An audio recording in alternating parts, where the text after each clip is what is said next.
So I think direct mail has always been an area that can be quite disjointed when it comes to the planning, the production, the creative elements, the analytics and insights. It's very easy to treat all of those different things as separate segments and then create a process which is very complex to bring together. So if you're going to plan in the channel, you need a platform which is going to allow you to do that in a way which brings together a creative process, brings together the data that you need, brings together the analytics so you can track the performance of the campaign, and then allow you to optimize on a format which is dynamic enough to account for really quick changes that can be made. That's the experience we like to bring to brands with the Paperplanes platform. With Paperplanes, we look to make things easy for the customers that we're working with. We like to support them in the creative process. We like to ensure that the tech integration is really simple. We like to ensure that they are clear on KPIs and measurements so they can look at the impact of direct mail in the same way that they are comfortable with looking at the impact of other forms of content that they're investing in across the different channels.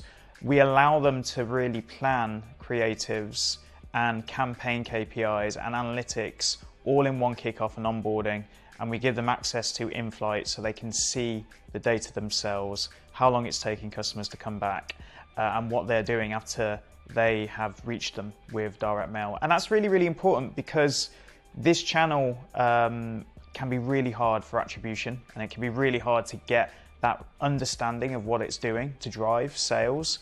With in-flight, which is baked into the Paperplanes platform, and with the Paperplanes approach, brands are able to see the impact directly, and they can measure it in the same way that they would measure the performance of their other marketing channels.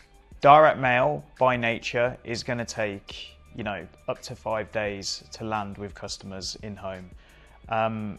We want an instantaneous reaction from people when we're looking at marketing, and we demand and expect that with email and with social media, because if people don't engage pretty much straight away, you've lost the click, you've lost the conversion. But direct mail is completely different.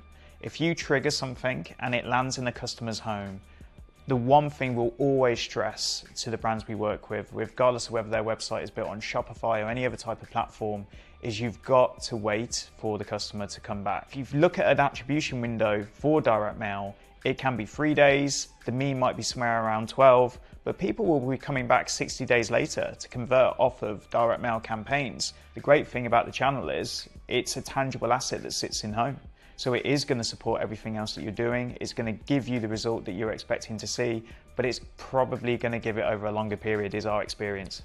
So if we are going to look at try predicting performance at an early stage, well, first of all, the platform in-flight is real-time tracking and attribution. So if you want to know from the minute a campaign has landed in home, who is doing what from a conversion perspective, from a basket spend perspective, from a voucher code input, even what part of the country people are converting in, you'll get that straight away. So you'll be able to see that data.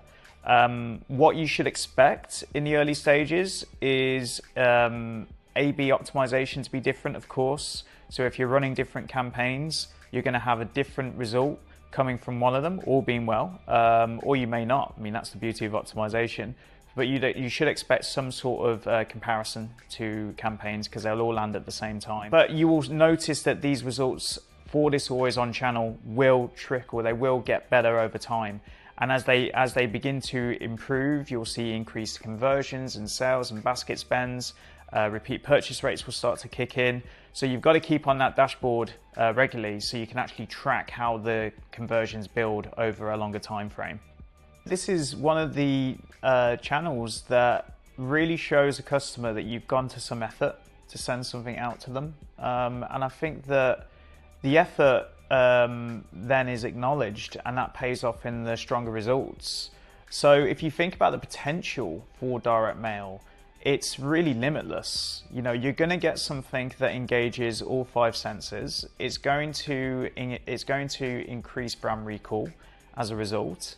If you can then personalize it around product purchase behavior or what a customer has done on a website to kind of like tailor the recommended approach, you're going to have something which is not just landing on the channel, that shows effort, but then is also working really hard to drive relevance for the customer.